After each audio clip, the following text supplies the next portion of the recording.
Muy buenas noches. Entonces vamos a tratar de explicar para qué se utiliza la cirugía de Fontan. Primero hay que definir que esta es una cirugía que es paliativa, no es curativa, y que trata de aliviar o de mejorar las condiciones clínicas y hemodinámicas de los pacientes que nacen con ventrículos únicos. Hay diferentes tipos de ventrículos únicos. Hay ventrículos únicos por hipoplasia del ventrículo derecho, como la atresia tricuspidia y la atresia pulmonar sin C y B.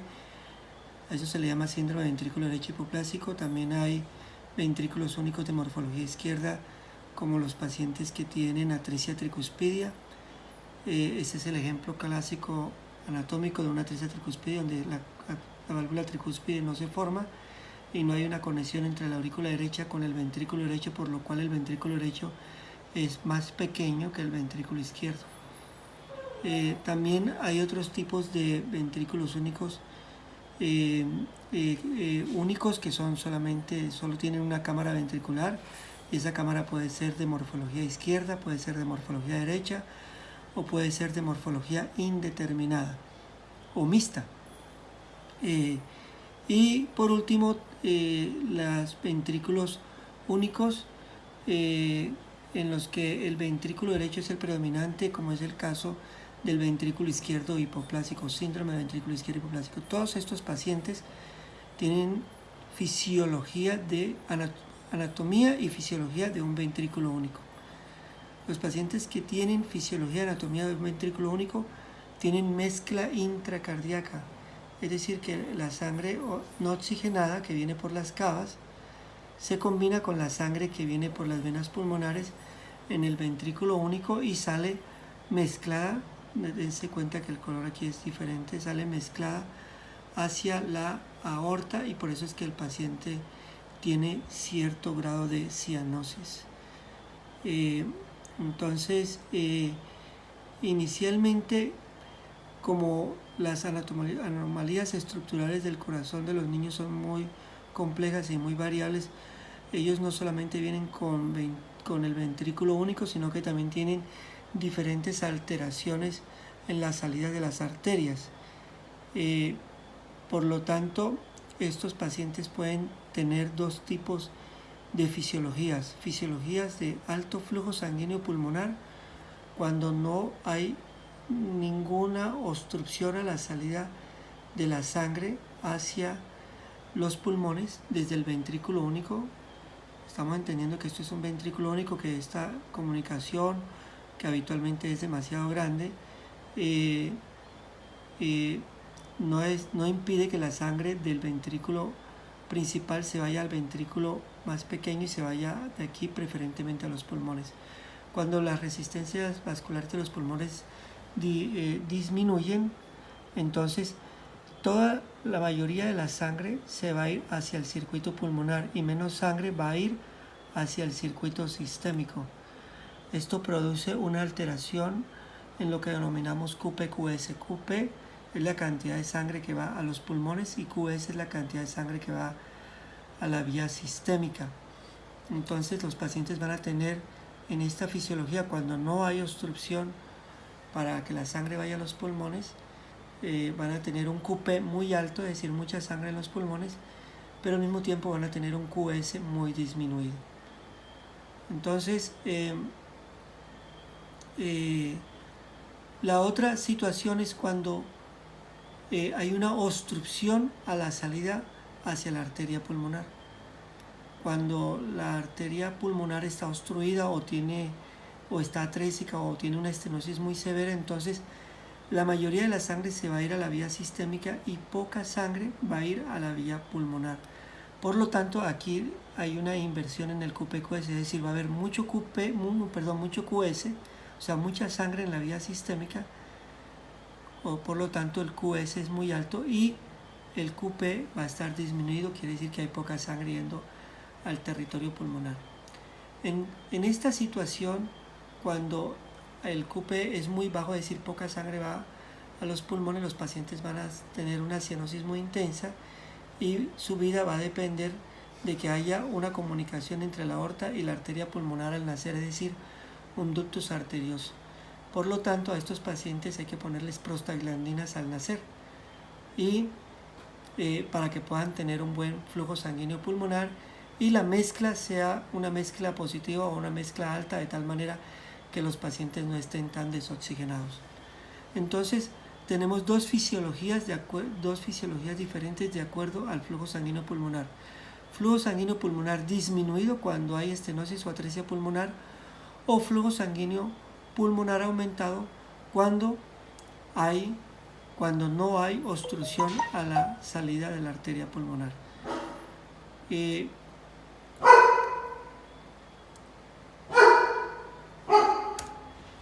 que se traba.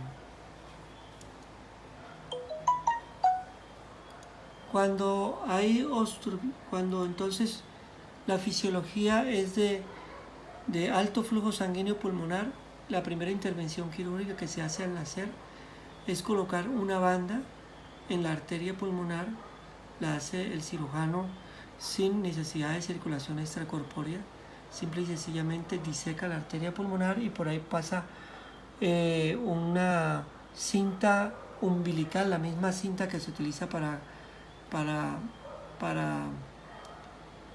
ligar el cordón umbilical, o actualmente se colocan unos materiales sintéticos que se llaman de Gorotes y estrangulan, por decirlo así, o hacen un cerclaje o un banding de la arteria pulmonar.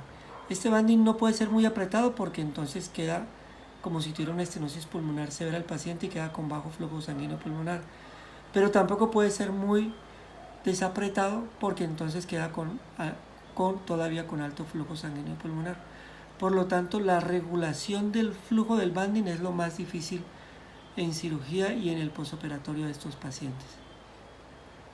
Entonces, el cerclaje de la arteria pulmonar se utiliza cuando hay fisiología de alto flujo sanguíneo pulmonar.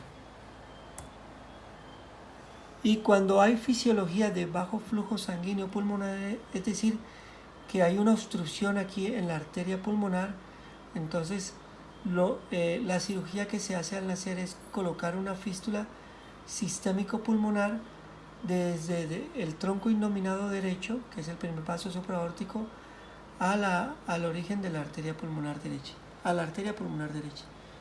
De esta manera la sangre que está saliendo mezclada desde el corazón hacia la vía sistémica, se va a desviar una parte de esa sangre por esta fístula y esta la va a distribuir en los pulmones para que la sangre se oxigene y mejore la mezcla intracardíaca, y de esta manera la sangre que salga finalmente por toda la aorta tenga una saturación aproximadamente entre 65 y 85%. Esos límites de saturación indican que el QPQS es cercano a 1, es decir, que la cantidad de sangre que va al circuito pulmonar es igual a la cantidad de sangre que va al circuito sistémico. Entonces, estas dos intervenciones son las que se realizan habitualmente al nacer en pacientes con ventrículos únicos. Posteriormente, cerca de los 6 meses, una vez que ya las resistencias vasculares de los pulmones han disminuido y que el niño está un poquito más grandecito, la fístula se interrumpe, la fístula sistémico pulmonar que estaba de aquí a acá se interrumpe, se retira, o el cerclaje de la arteria pulmonar se retira y se liga la arteria pulmonar cuando es cerclaje de la arteria pulmonar, y se cambian estas dos cirugías por la que sigue, que es la operación de Glenn bidireccional. En la operación de Glenn bidireccional, el cirujano lo que hace es que corta la vena cava superior y la conecta directamente a la arteria pulmonar derecha. Aquí era donde estaba la fístula, y en ese sitio conecta la vena cava superior. ¿Esto qué hace? Esto lo que hace es que deriva todo el retorno venoso del hemicuerpo superior que viene prácticamente de la cabeza y el cuello y los brazos, directamente a los pulmones. Esto es así porque a la edad de aproximadamente 6 meses o al nacer, o en el lactante menor, el hemicuerpo superior representa el 70-80% del gasto cardíaco. Por lo tanto, uno consigue que el 70-80% del gasto cardíaco sea el que vaya a la circulación pulmonar y tenga oxigenación para que se mezcle con la sangre no oxigenada que va a venir desde la vena cava inferior. Por lo tanto, se va a continuar manteniendo una saturación entre 70 y 85%. Es una saturación mayor incluso que con una fístula sistémico pulmonar. Y con esto el paciente habitualmente crece y se desarrolla sin ninguna eventualidad. Y posteriormente, entre los 2 y los 5 años, o cuando el paciente alcanza aproximadamente los 14 kilos, el cirujano termina la cirugía de Fontan. Pudiéramos decir que la cirugía de Glenn es un Fontan parcial, o es la primera parte del Fontan, y que el Fontan se completa entre los 4 y los 5 años, y a eso se le denomina derivación cava superior y cava inferior pulmonar, porque va a los pulmones total. Es decir, en esta situación entonces el cirujano coloca un tubo de Gorotes, interrumpe la vena cava inferior que va conectada a la aurícula derecha y la continúa a través de un tubo extracardíaco que está por fuera del corazón y la conecta cerca de la confluencia de la arteria pulmonar. De esta manera entonces ya todo el retorno venoso sistémico, es decir, toda la sangre no oxigenada que viene del organismo, ya no va a llegar a la aurícula derecha. Entonces toda va a ir directamente a la circulación pulmonar, y entonces ya toda la sangre se va a oxigenar y ya no va a haber sangre que esté mezclada dentro del corazón. Por lo tanto, la sangre se oxigena en los pulmones, regresa oxigenada al ventrículo único y va a salir por la aorta. De esta manera se mantiene un QPQS de 1:1.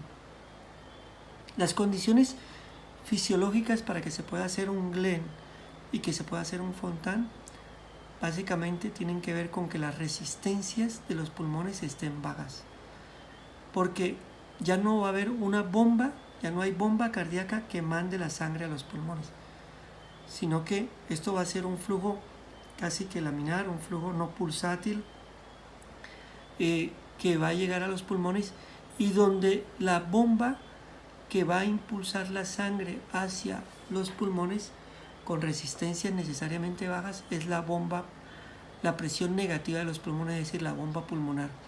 Para eso se requiere que los pulmones sean sanos, que los diafragmas estén sanos, que no hayan anomalías estructurales del tórax, etc. Y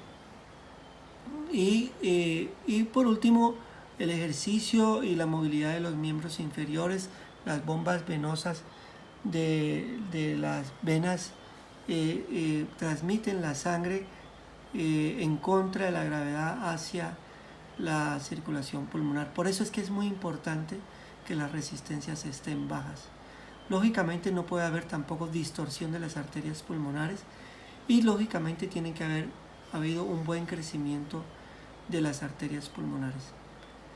Entonces, de esta manera, entonces todo el retorno venoso sistémico ya entre más o menos los 4 o 5 años ya llega directamente a los pulmones, y el ventrículo único es el ventrículo, ya sea izquierdo o derecho, el que va a manejar la sangre en la circulación pulmonar. La sobrevida actuarial de estos pacientes es más o menos de 75%, de 80-85%, a 5 años, y va disminuyendo con el paso del tiempo. Y actualmente esta cirugía tiene aproximadamente entre 40 y 50 años que se está haciendo. Actualmente hay algunas modificaciones. El cirujano, cuando hace el Fontan, hace un orificio aquí en el tubo y lo conecta a la aurícula derecha, de tal manera que en el posquirúrgico el paciente Si por A o B o motivo se le aumentan sus resistencias pulmonares, ya sea por una atelectasia o por una secreción o por un derrame, etcétera, y si la presión de las arterias pulmonares se aumenta, entonces el paciente no sufra de congestión venosa pulmonar, tanto hepática como en la cabeza, y se pueda desfogar un poco, así haya un poco de mezcla intracardíaca. Y después de 6 meses, por cateterismo, nosotros le cerramos esa fenestración, esa comunicación con un dispositivo de Amplatzer habitualmente, y ya con eso ya queda resuelto esa modificación que hace el cirujano, que básicamente es para evitar complicaciones en el periodo postquirúrgico inmediato. Esta cirugía es paliativa. Actualmente no se sabe qué va a pasar con el ventrículo único en el tiempo. Los pacientes mayores que tienen esta cirugía no tienen 40 años. Por lo tanto no se sabe qué pasa con las coronarias, no se sabe qué pasa con el ventrículo único con el paso del tiempo, a los 50, a los 60, a los 70 años, qué pasa con la aorta, etcétera. Pero sí se sabe que hay varias complicaciones que pueden pasar en el tiempo, como disfunción ventricular, puede haber hipertensión pulmonar, puede haber arritmias cardíacas, puede haber una enfermedad que se llama enteropatía perdedora de proteínas, y puede haber una enfermedad que se llama bronquitis plástica. Todas estas son complicaciones habitualmente, todas ellas muy serias, muy difíciles, que son las que terminan con la vida de los pacientes. Entonces, en conclusión, la cirugía de Fontan es una derivación cabopulmonar total, donde la sangre de todo el retorno venoso sistémico se deriva del corazón directamente hacia los pulmones, en varios estadios, para lograr que el retorno venoso sistémico vaya a los pulmones sin que pase por el corazón, y que el corazón se mantenga todo el tiempo oxigenado y que todo el cuerpo esté oxigenado. La saturación habitual de estos pacientes es de entre 85 y 95%, y los pacientes que van bien con esta cirugía habitualmente pueden llevar una vida muy similar a la de cualquier otra persona. Lógicamente van a tener algunas limitaciones como para hacer actividad deportiva de alto rendimiento, pero pueden hacer educación física, pueden estudiar. A las mujeres se les define que deben de evitar embarazarse, porque con el embarazo entre el segundo y el tercer trimestre del embarazo, el perímetro abdominal crece, la cavidad abdominal disminuye, y eso comprime el flujo de la vena cava inferior y limita el gasto cardíaco. Entonces eso puede poner en riesgo la vida de las maternas. Entonces por eso se debe evitar que ellas se embaracen. Muy bien, cualquier duda, con mucho gusto les puedo colaborar después, en una próxima oportunidad.